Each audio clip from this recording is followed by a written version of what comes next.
Sage Wanderer here, and welcome to World War III, or the end of the world as we know it, and I feel fine. You may not feel fine after this broadcast and discussion. So, some developments have occurred since we last spoke. The United States has actively joined the efforts in the Middle East.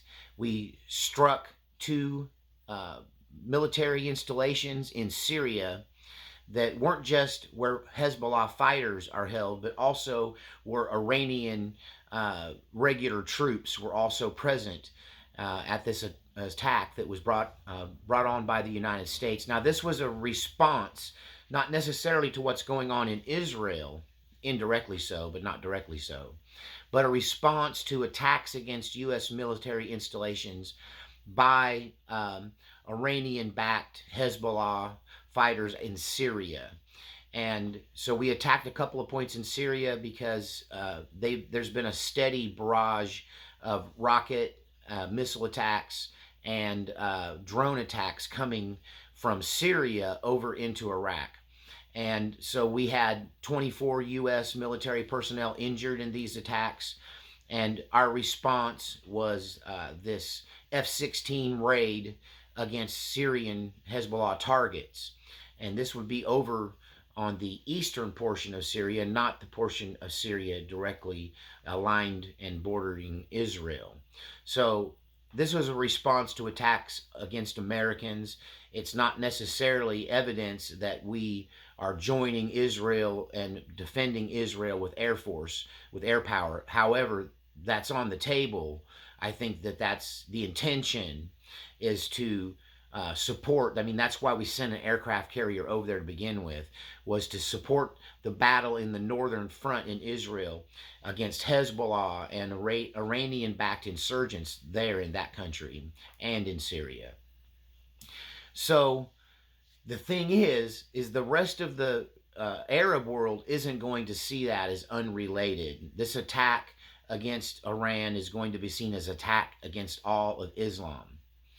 We've had some paradigm shifts in what's going on in the dynamic since the last time I spoke on this topic. One of the biggest ones is it almost seems like there's a blackout in the press coverage of this. But President Erdogan of Turkey, Turkey is, just to give you some background here, Turkey is the number 2 largest army behind the United States in NATO. So they're a NATO nation, and they have a significant navy, which Erdogan already put in place as a bit of a deterrent against our navy's involvement in the Mediterranean. So there are ships, Turkish ships in the Mediterranean right now, a significant number of them. Turkey has a very large army. And to give you some insight here, America right now is fielding about a 400,000 member army in active duty.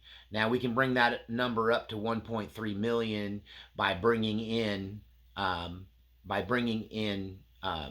reservists. But most of our reservists have not participated in training for a number of years now. Many of them are out of shape. A great significant number of them have PTSD from their involvement in Iraq and Afghanistan. And so we don't know to what degree we can rely on our reservists. And even the 400,000 regular troops that we have in active duty right now, a recent report suggested that up to 50% of them are obese and out of shape and not in fighting fit condition. So we don't have as big an army as we used to. I've heard that this is the smallest army since before World War II that we've fielded in this country. And so we may or may not have the manpower to take on a larger involvement. Egypt, I'll go back to Turkey before I get on to Egypt. Erdogan, who has been anti-Hamas, recently changed his tune And I really felt the worm turn during that hospital bombing. Regardless of who was responsible for it, there was a lot of dark images coming out of there, and it got a lot of traction. And I don't think any of the Islamic world believed that that was a errant missile fired by the Palestinians or Hamas, but was rather an air raid by the Israeli air forces.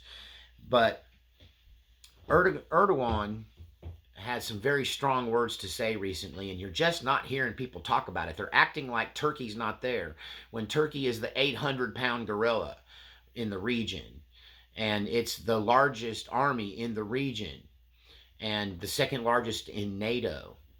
And Erdogan's, in a statement, said that if the bombing doesn't stop in Palestine, if the airstrikes in Palestine at the hands of the Israelis do not cease, then Turkey will have no choice but to intervene and to move and to act.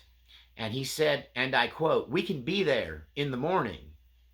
And he gave them 24 hours to stop the bombing. And I think that was about 48 hours or more ago. And some even say that some of these rocket attacks and drone attacks and missile attacks that were coming into U.S. bases in Iraq might very well have originated in Turkey, or at least been supported by Turkey. And that's crazy that NATO, that a NATO ally, a member of NATO, is standing up against another member of NATO. And we also have talks that Erdogan has been interacting with and having negotiations with Russia over some weapons platforms. I got another fly invasion this morning. And so Erdogan has said that they would intervene. Now, what could that look like? Well, first of all, they've got to get to Israel. They got to go through Syria. When I think everyone agrees that Syria would just open up the red carpet and let the Turkish army come right across through Syria. Now, having said that, how many people could they bring? What size of force could they bring?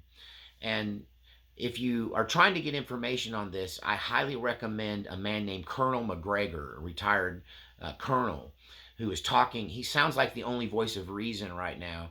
He's giving information that's spot on, and he fully sees what's about to happen. And he has some YouTube videos that aren't getting near enough views, so check out Colonel McGregor. Why he's not at the Pentagon right now, why he's not standing next to Biden whispering in his ear, is beyond me. I think the man ought to be the Secretary of Defense in the United States. He has a vast knowledge and a deep understanding of all this stuff.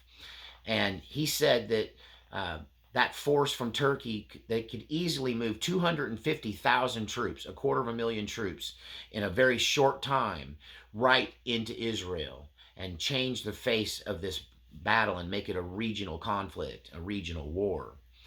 Now, there was some information, a secret plan by Israel that was leaked that got back to the Egyptians.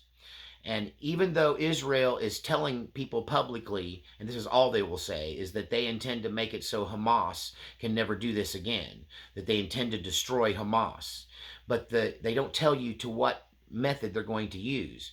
And the intention of a greater plan was leaked, and it got back to Egypt. And the plan that Israel is really thinking about doing, or is probably the plan all along, is to ethnically cleanse all of Gaza of every Palestinian.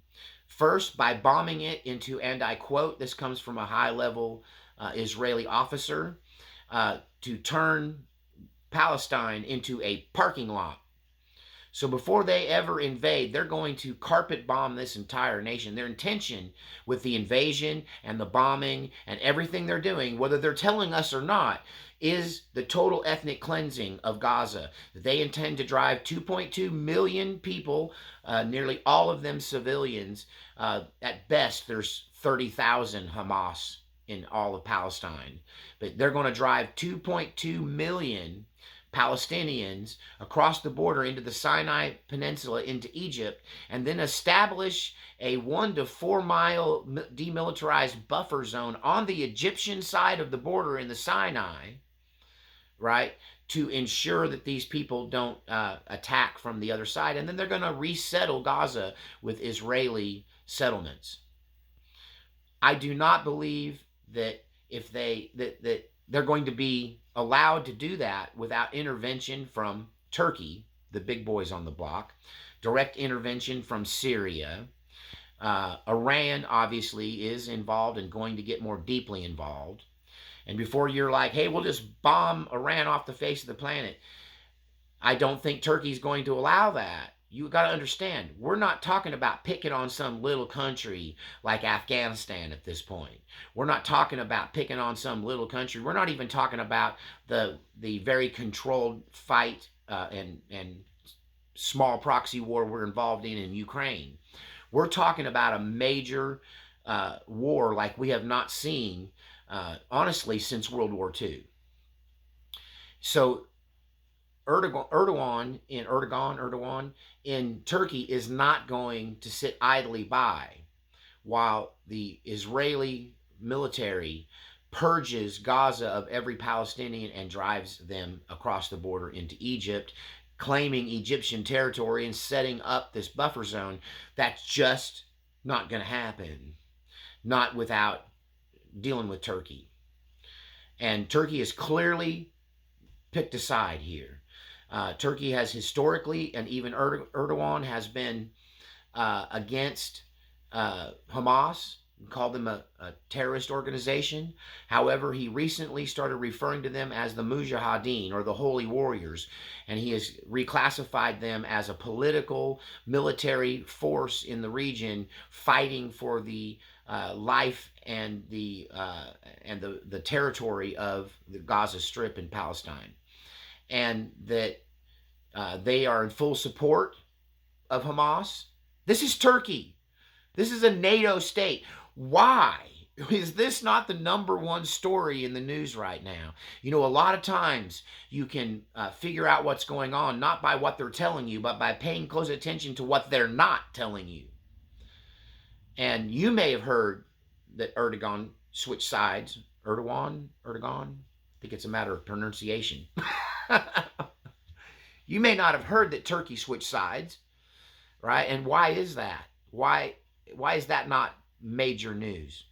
Then you have this leaked information to Egypt where they know now that the intention is to purge the Gaza Strip of Palestinians, drive them into Egypt, where Egypt already is struggling with their economy, struggling taking care of their own population and building their infrastructure. And, so there's that, but they're also not going to give up a mile or two buffer zone on the Israeli border and give more territory to Israel to operate within the Sinai, something that they have fought multiple wars to defend. Multiple wars in the past, and at the root of past conflict has always been Egypt and Israel's argument over control of the Sinai Desert. And so Egypt has mobilized their 11th Armored Division. Now, what does that mean?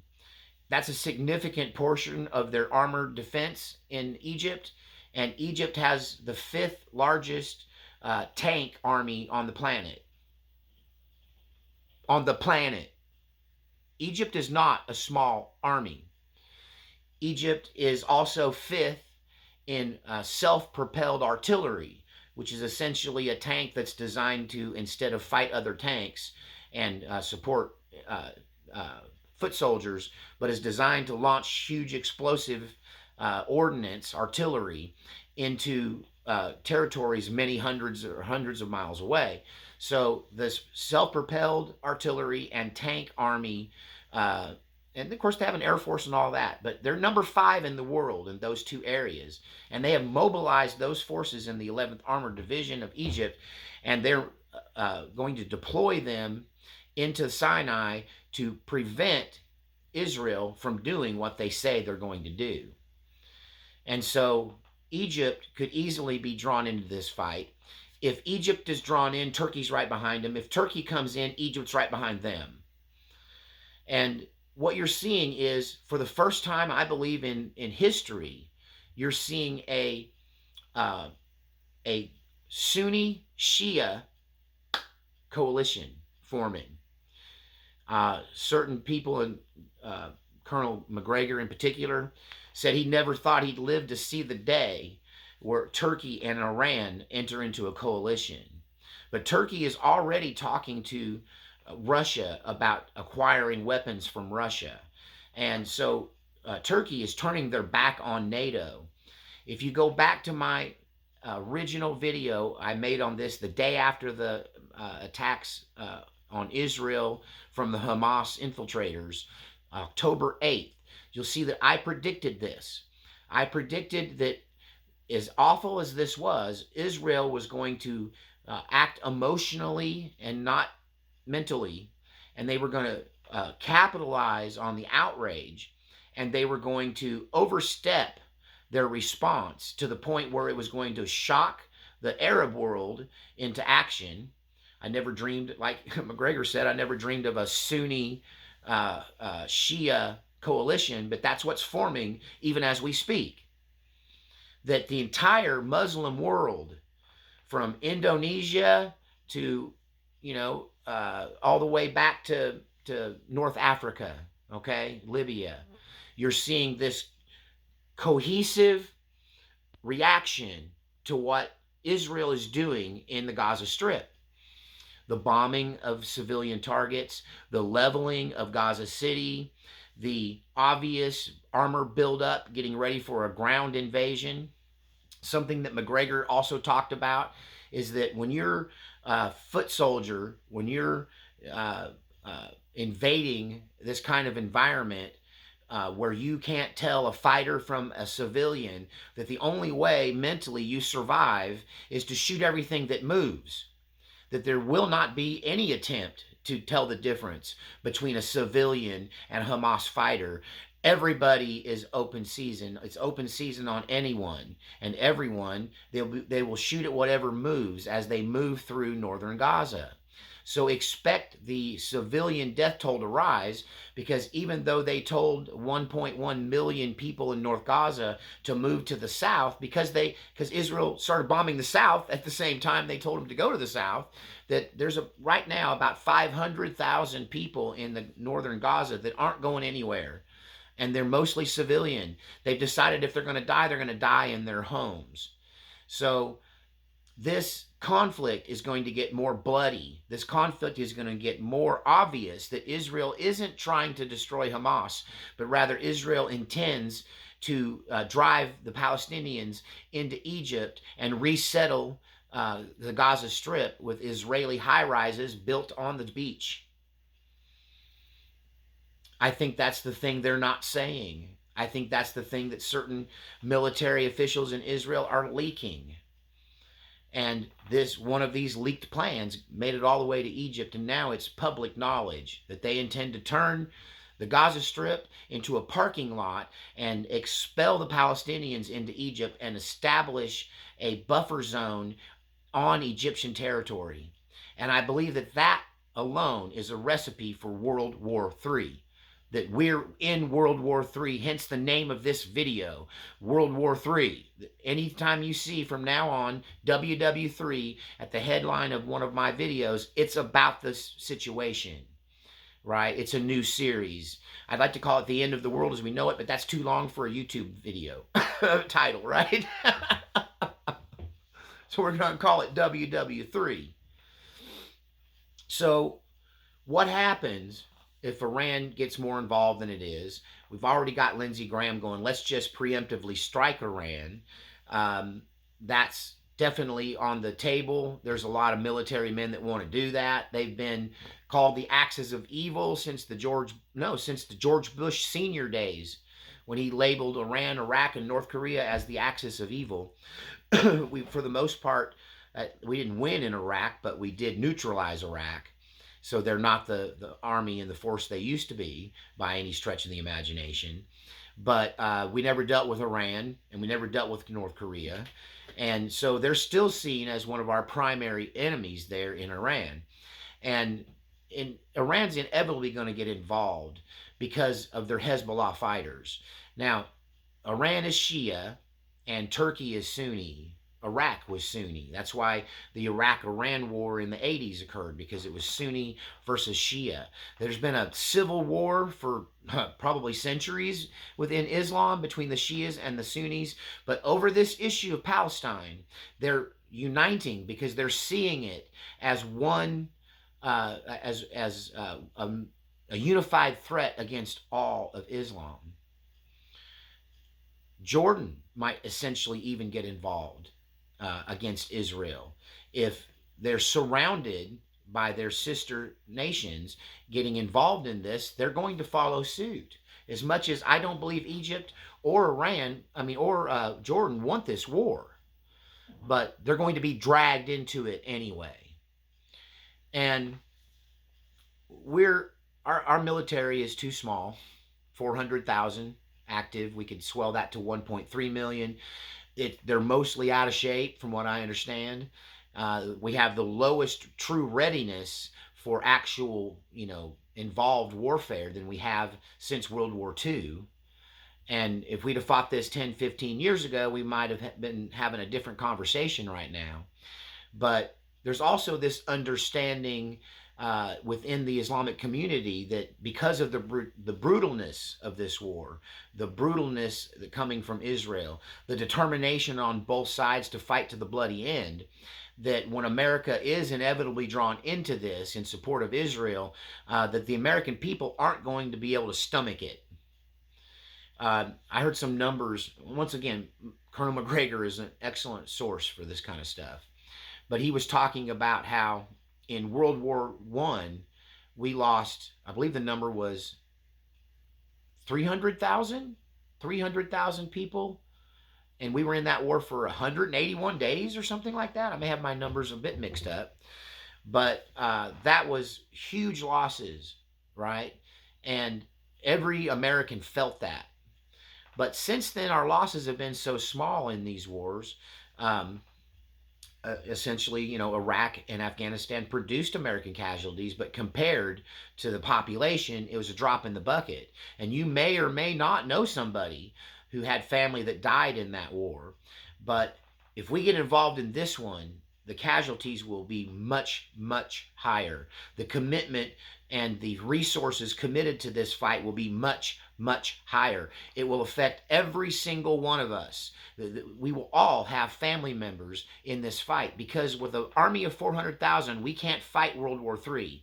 Even when we come up with the 1.3 million reservists, we cannot fight a war with that few people, especially if there are heavy casualties. We've relied on our technology. And unfortunately, since the Obama administration, our research and development of new weapons is not what it used to be. And it's given time to our enemies to develop some very impressive weapons. Hypersonic, supersonic missiles that fly at Mach 9, fired from a MiG. A missile fired from a fighter plane with the speed of Mach 9 and 1,000-kilometer range. That allows the standoff fighting capabilities of fighter planes to be greatly enhanced. So, yes, we have a powerful Navy, the most powerful Navy the world has ever known. But there's only so much you can do from the sea. And this is going to be fought mostly inland. This is going to spread. And these battles are going to be battles that require tanks, that require armored personnel, that require artillery, that require mortars, that require men with rifles going door to door. Once the bloodshed reaches a certain point, the Middle Eastern countries, the Arab nations, are of the belief, and I think probably founded in logic, is that the American people won't support this. Furthermore, we can't afford this war. That we are in debt, and we are getting more in debt, and we're throwing money around like it grows on trees. And we're sapping every pension fund. We're sapping the Social Security to keep up this spending. Let me ask you guys who have credit cards and bills to pay. If you live on credit cards, how long is it before you can't make the minimum payment, and eventually your entire financial portfolio crashes and you find yourself hiding behind the door with people knocking on the door trying to take your furniture away? That's why we don't run up credit card debt we can't pay. But the United States has been living on credit for a very long time now. So the combination of lower resources in our federal government, the combination of that, and we can't get people to volunteer for our army. We can't bribe them to join the military right now. So that's going to be the topic of a future discussion, which is the draft. To fight this war as it's shaping up, if Turkey gets involved, even if just Egypt gets involved, or just Turkey, but if Egypt and Turkey and Iran get involved, well, Russia may be greatly wounded from their fight in Ukraine, but do not underestimate the power and the resources of Russia. It's an enormous country with enormous wealth, with enormous resources, and the people are okay with giving it all to the government to defend them. Will the United States people be behind this war enough to pay for it? Enough to pay for it with their increased taxes, enough to pay for it in the lives of their sons and daughters going over there and dying in the name of defending Israel, which is really not defending themselves at all, but engaged in a land grab and a genocide and a ethnic cleansing of Palestinians? Will the European Union and our allies in Europe, will they want to back us up and get involved in something that they will find morally difficult to back? What happened to Israel was awful. Don't get me wrong, I am not pro-Palestinian or pro-Hamas, but I'm also a logical thinking human being. And I have a certain level of morality that's probably a bit rare in modern society. But I don't believe that people can morally get behind displacing 2.2 million innocent Palestinians into the Sinai desert against the will of the Egyptian people and their government. I believe that Turkey is in the process of making a coalition, probably will be dissolved immediately upon the resolution of this situation, but for the purpose of this situation, they're aligning with Iran, and they're aligning with Russia, and they're turning their back on NATO, and it's happening really fast, and nobody's talking about it. Egypt is moving troops towards the Israeli border, yet nobody's talking about it. You kind of have to go to these military channels where people are discussing this to talk about it, because the people in the news, all they want to talk about is the gun control and the latest mass shooting. And you get some discussion about the border, right? But mainly they just want to talk about what they're trying to do to Trump and that, and who's dating who in Hollywood. So another thing to consider is that since Biden has taken the presidency, the official numbers are somewhere around 3 to 4 million illegal immigrants have come into the United States through the southern border, and those are the ones we know about. But that number was brought up to a member of the Department of Homeland Security who's in the know, and under the promise of anonymity, he laughed at that number and said, no, it's more like 7 million in the last almost 3 years that we know about, that we even know about. That's not including the ones we don't know about.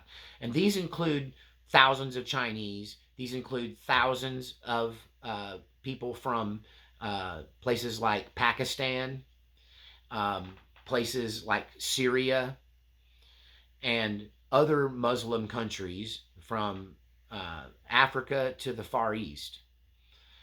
These people are not going to sit idly by, right, while this Muslims against Christian and Jews war that's how it's going to be seen by the Islamic world, a holy war, a jihad to protect Islam. When the Sunnis and the Shia join forces, you better look out, because Islam is a force to be reckoned with, because it's spread throughout the world and exists even here in the United States. Just look at all of the pro-Palestinian rallies and riots that are occurring now on the streets of New York and other major cities and at our major universities. So you've got these 10 million potentially. Some are saying that number is more like 10 when you include in all of the immigrants we don't know about that managed to sneak their way in and not get caught and registered. Not only that, the 3-something million they're claiming, when they come in, we just write them a $2,000 check and give them a airline ticket to anywhere in America that they want to go. Now look at what happened in Maine. I will talk about what happened in Maine at that mass shooting. Look what one man with a rifle can do to an unarmed civilian population who's sitting there unaware. Look at what he did in that bar and that bowling alley.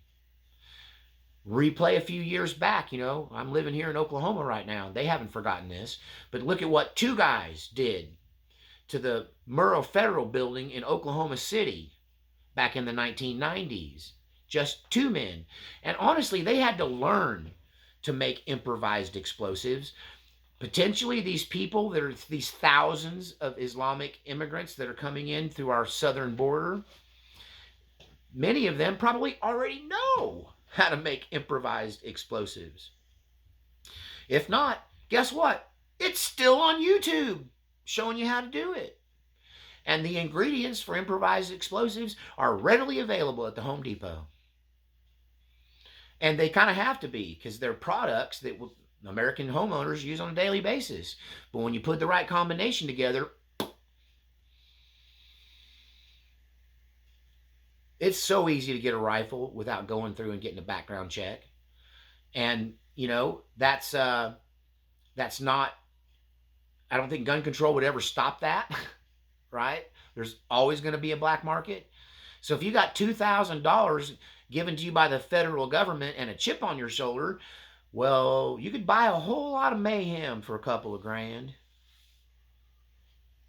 And that's not even taking into account that there could be support for these sleeper cells of terrorists that have infiltrated through our southern border, which our own government is telling you is a direct possibility. So you can be guaranteed that if we join Israel and we support them, if we put boots on the ground and help them, if we defend them through naval and air power in the region, especially if nations like Turkey, Egypt, Jordan, Saudi Arabia get aligned against us, partner with Russia, at some point they're going to activate all of these cells in the United States. Or they may just grow up organically, like the people that shot up the Pulse nightclub. If you recall that was a holy war attack against a LGBTQ nightclub. So whether organically, whether under the orders of Hamas and Hezbollah, whether they're organized or not, I do not see a scenario where we do not see death and destruction on the streets of America. So I've told you what's coming. I've been predicting this since the first day, that Israel would either through blind rage or a secret plan bring a level of destruction against the Palestinian people that would ignite all Arab nations to join, all Muslim nations to join in a holy war against Israel, and we would be forced to defend them, and there would be no de-escalation, there would be no ceasefire. And the second video I made is, what would I do if I was the Prime Minister of Israel? Call for an immediate ceasefire. Because you got to nip this thing in the bud, because it's got wings, buddy. It's got wheels. This thing's got legs. It's going to walk off and get away from us, and some say it already has. It's going to draw us into a war that we can't afford, that we can't man, and is morally difficult to justify, which means we're going to have to do it without the support of your average housewife. Once the body bags start piling up, once the destruction on the United States soil starts to happen, weak Americans are going to lose their desire to be part of this. It could, in fact, trigger a civil war. That's what I'll talk about in a future video.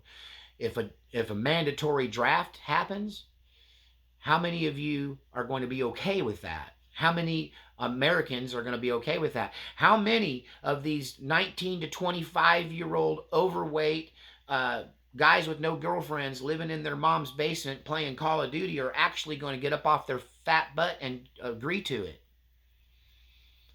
How is that going to happen? Can we make it happen? What will be the response if the government makes it happen? Puts unwilling conscripts into military service against their will. We know what happened in the morally dubious and hard to justify Vietnam War, the response of the rank and file. It's why we pulled out. We lost the hearts and minds of the American people. And let me tell you, we were a lot tougher in the 1960s as a human, as a nation, as just as a people. We were, even our wimpy guys would take a swing at you if you said the right 3 words, right? And now you could probably walk up to half these people, slap them in the face, and they would cry for their mommy and run away, maybe throw something at you as they ran. We're not a nation of brawlers and fighters and tough guys like we used to be. John Wayne is no longer our role model, right? In fact, he would be deplatformed if he were alive today, seen as toxically masculine. Our military's been weakened by the way it's being ran. Our people have been weakened by the way that we live. And now they're going to be called upon to fight a war like we haven't seen since World War II. And all that adds up to an American defeat, or we pull away and stand back as the Arab nations destroy Israel for their actions. I'm in favor of Israel being recognized as a state. I'm in favor of the 2-state solution, which was rejected first by the Palestinians. And to go back to one of my early videos, I threw the Palestinians under the bus for not taking the first deal, which would have been way better than anything they've been offered since, with a lot less bloodshed. And they might be an actual country right now, with actually contributing to the world instead of being victims of this unending 75-year war in Palestine and Israel. But the Israelis no longer want the 1-state solution, the 2-state solution. They want Israel to be Israel from the river to the sea. And the Palestinians still want the same thing. And the Israelis are going to win this war on Palestine. If they were left alone, they would just do what they're planning. But they won't be left alone. Trust me, the Turks are going to get involved, and they are fierce fighters with an enormous army. The Egyptians have one of the greatest tank armies in the world, and they have a history of tank warfare. The war on the Sinai will be bloody and destructive when it starts to happen. Hezbollah and Hamas are just the tip of the spear. The real war happens when the real nations and with real armies decide that they will not stand by while Israel purges their nation of the Palestinian people and continue to kill thousands and thousands, or potentially tens or hundreds of thousands of civilians in the process. Egypt's not going to allow them to drive them into the Sinai. There's no place for them to go. They have to get along. They have to have a ceasefire. I'm calling for peace, because the alternative is the end of the world as we know it. Not even talk about Russia and China. We know what side they'll pick. We'll see you next time from my cabin down by the creek.